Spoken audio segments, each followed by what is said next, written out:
Hello friends, आज हम बात करेंगे टैक्स के बारे में। मेरे इस चैनल में टैक्स के बारे में एक सीरीज होगी जिसका यह पहला वीडियो है और आज हम बात करेंगे टैक्स के बेसिक टर्म्स के बारे में जिसे हम टैक्सेशन टर्मिनोलॉजी भी कहते हैं। तो चलते हैं क्लास। आज हम बात करेंगे टैक्स टर्मिनोलॉजी के बारे में। इसमें सबसे पहला टर्म टैक्स। टैक्स में तीन बातें हैं। टैक्स एक फी है जो सरकार द्वारा पब्लिक सर्विस प्रोवाइड करने के लिए आपके इनकम और वेल्थ पे लगाया जाता है। Hence we can say that tax is a fee or levied by a government on a product, income or activity so that the government can provide the public services.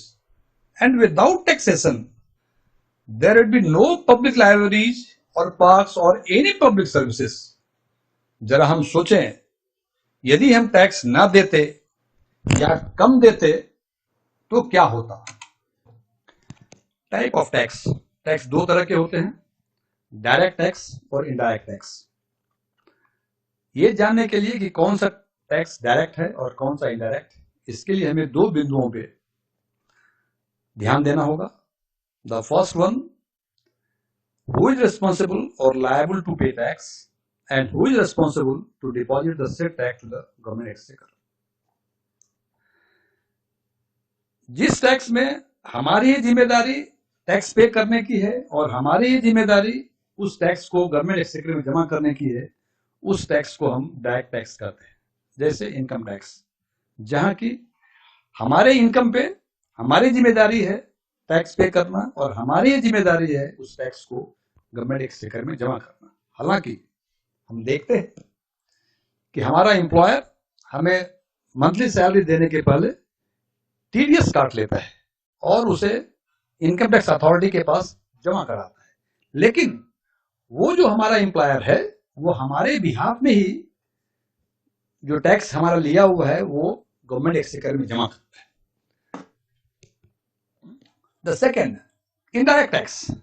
Indirect tax के case में we are liable to pay the tax, but we are not responsible to deposit the said tax to the government exchequer.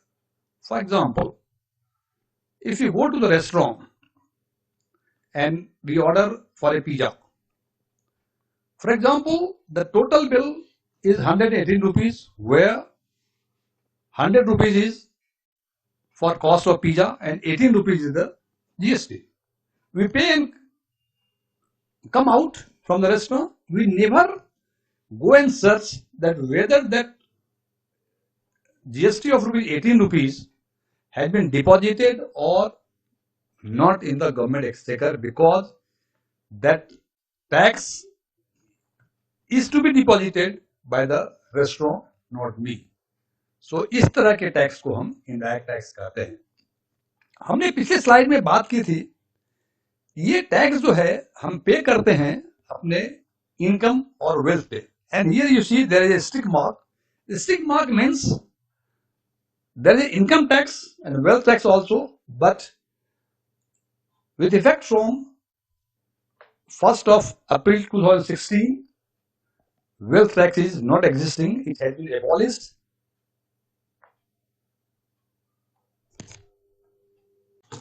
No, taxation. Taxation refers to the process or a practice of government to collect the tax from their citizens for public services. Tax collect करने की जो प्रक्रिया है सरकार द्वारा, उस process को, उस कार्यकलाप को हम टैक्सेशन कहते हैं। SSC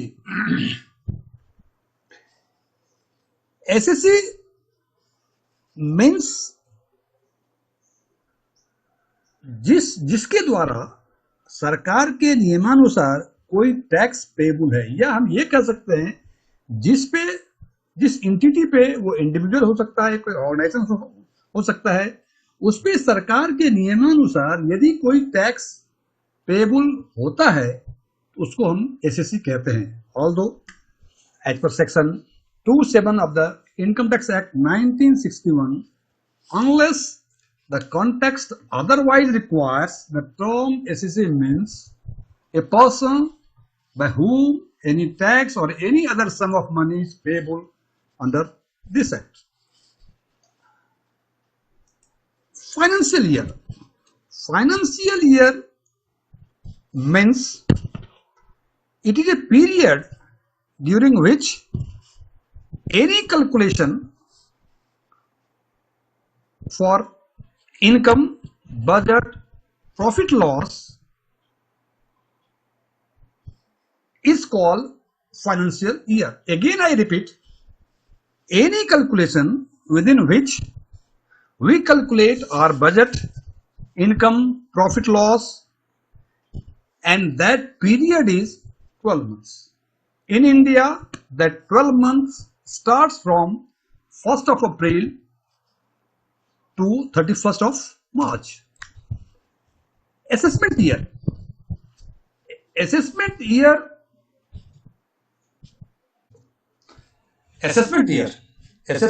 follows or succeeds financial year. यदि कोई फाइनेंशियल ईयर 31 मार्च को समाप्त होता है, उसके दूसरे ही दिन अर्थात 1 अप्रैल से ही पिछले फाइनेंशियल ईयर के सारे इनकम, एक्सपेंडिचर, कैलकुलेशंस, प्रॉफिट्स सारे होते हैं और इसे हम असेसमेंट ईयर अपने प्रीवियस ईयर का कहते हैं. फॉर एग्जांपल, यदि हम असेसमेंट ईयर 22-23 की बात करें, इसका मतलब यह हुआ कि 1 अप्रैल 2022 से असेसमेंट शुरू हो जाएगा अपने प्रीवियस फाइनेंशियल ईयर के इनकम, एक्सपेंडिचर, प्रॉफिट और लॉस का. मतलब 1 अप्रैल 2021 से 31 मार्च 2022 तक किसी भी एंटिटी का जो भी इनकम, एक्सपेंडिचर, प्रॉफिट लॉस हुआ, उसका असेसमेंट 1 अप्रैल 2022 से लेकर 31 मार्च 2023 तक चलेगा. और इस पीरियड 1 अप्रैल 2022 से 31 मार्च 2023 को previous financial year means financial year 22 और 23 का असेसमेंट ईयर मानेंगे. Next, tax avoidance and tax evasion.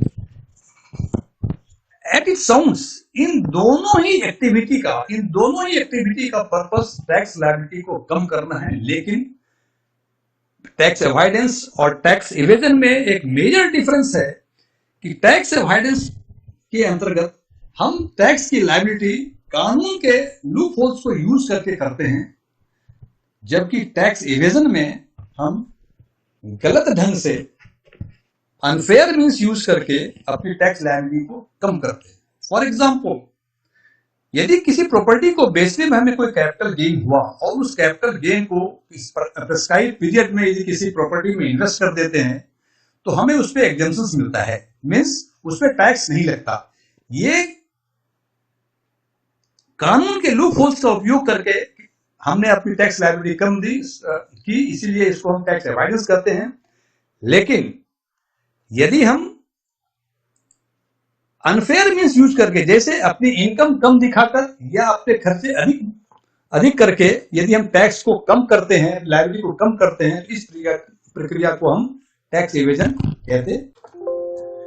Exemption सरकार द्वारा एसएससी को दिए गए वो अधिकार हैं जिसके अंतर्गत एसएससी के कुल इनकम में से कुछ डिफाइंड इनकम को टैक्सेबल इनकम से अलग कर ले, जिससे कि उसकी टैक्स लायबिलिटी कम हो जाए. It is a right to exclude all or some income from taxation by federal or state governments. Any income earned which is not subject to income tax, and it has been defined under section 10 and 54 of IT Act. For example, house and allowance, LTC, live-in cash and loan. These are the certain allowances under which exemptions have been provided. Deduction income के portion का वो income part है, वो income है जो कि यदि किसी स्पेसिफाइड एवेन्यूज में इन्वेस्ट करते हैं तो इस प्रक्रिया से हमारे टोटल टैक्स लायबिलिटी या टोटल टैक्सेबल इनकम कम हो जाता है, जिससे कारण की टैक्स लायबिलिटी भी कम हो जाती है. फॉर एग्जांपल, पीपीएफ में इन्वेस्ट करना, ईएलएसएस में इन्वेस्ट करना और ये डायरेक्शन डिफाइन किया गया है सेक्शन 80C से section 80U of the income tax act. Now it is rebate. Rebate ये भी टैक्स लायबिलिटी कम करने की एक प्रक्रिया है, लेकिन इसमें कुछ कंडीशंस हैं. It is not applicable to everybody. ये सेक्शन 87 और 88 इनकम टैक्स में डिफाइन किया गया है. इसके अंतर्गत यदि किसी एसएससी का इनकम सर्टेन लेवल से कम होता है तो इन दैट केस उस इनकम पे उनका टैक्स नहीं लगता है, जिसे कि रिबेट कहते हैं. आज के उदाहरण के तौर पे आज के दिन में पुराने टैक्स रिजीम के अनुसार 2,50,000 से ऊपर और 5 लाख तक जो स्लैब होगा उस स्लैब पे 5% इंटरेस्ट लगेंगे, और 5 लाख के ऊपर जितने इनकम होंगे 10 लाख तक उस पर 20%, और 10 लाख से ऊपर जितने टैक्सेबल इनकम होंगे उस पर 30%. ये ओल्ड रिजर्व के टैक्सेशन का आज का प्रोविजन है. उदाहरण के तौर पे किसी आदमी का टैक्स 4,90,000 है.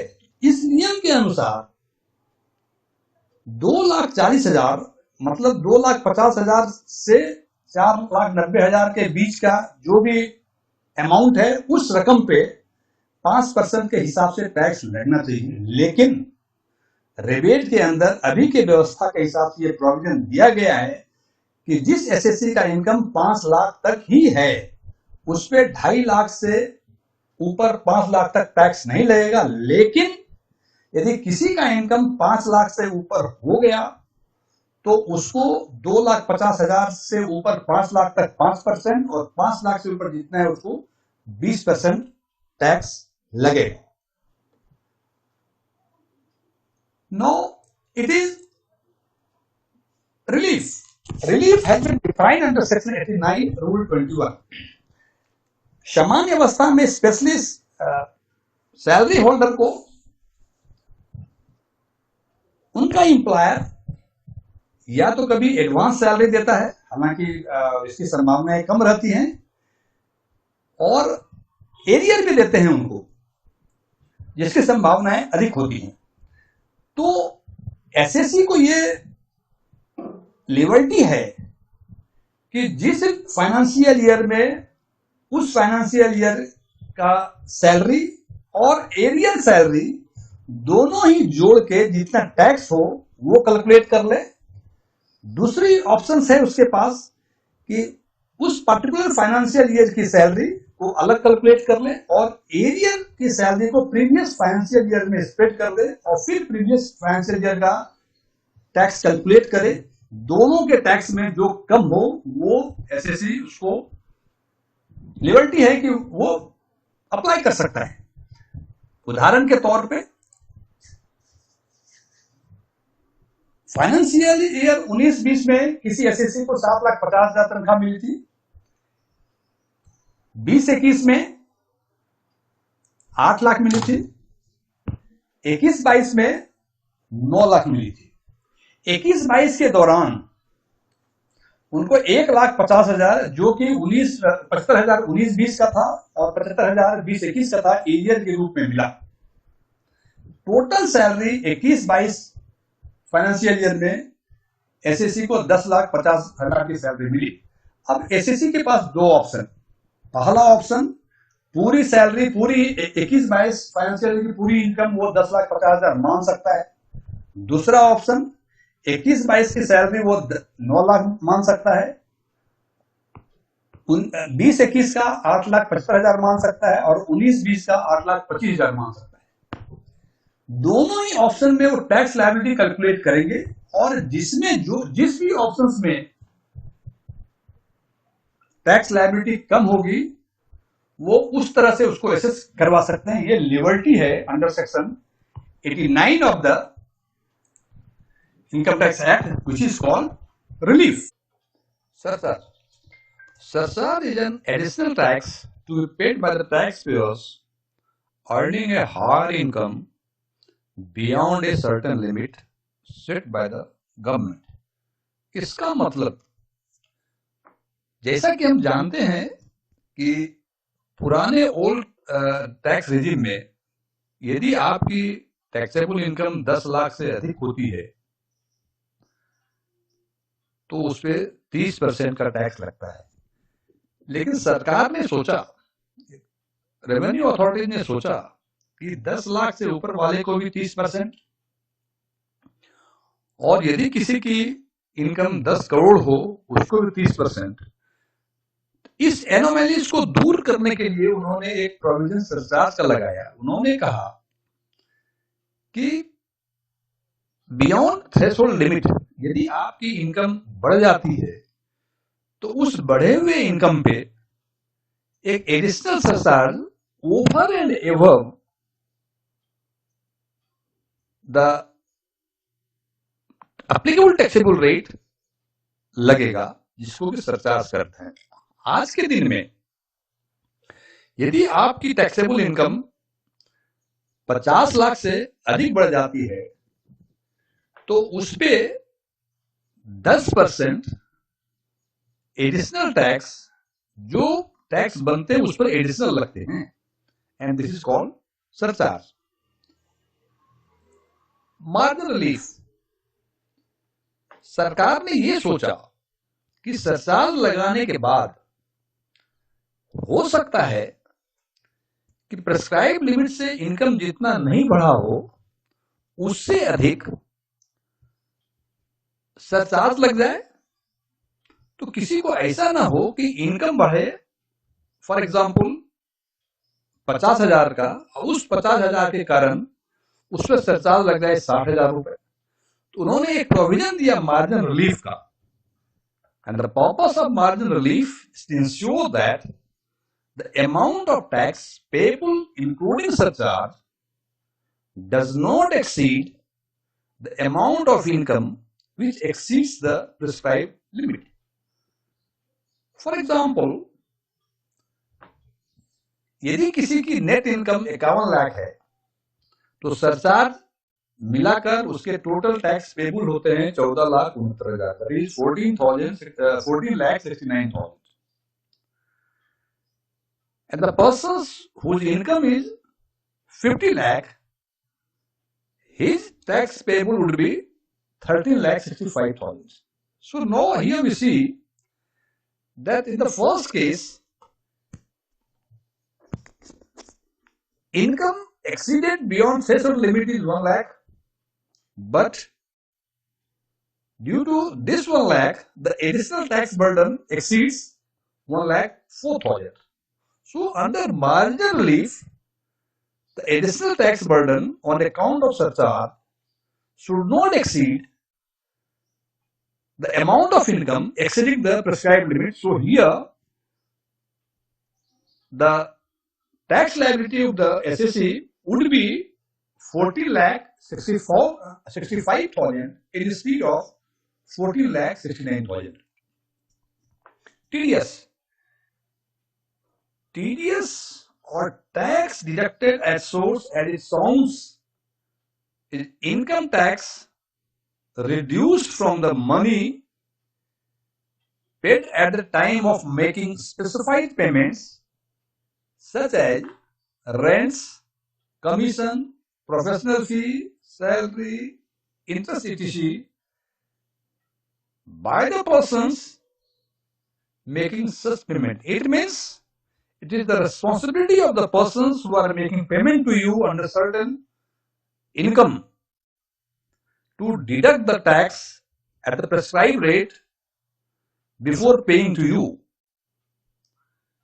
In the same manner, there is another term, that is TCS. It is tax collection at source. As it sounds, it is collection, it is not deduction. So TCS is tax collected by the seller from the buyer on sale of certain goods so that it can be deposited with the government authorities. And what are those certain goods? have been defined under section 206C of the Income Tax Act. Now friends, whatever terms I have discussed here is normally used while we talk about the tax or taxation. यदि आपको ये video पसंद आया हो तो इसे like करें, subscribe करें. Thanks, good day.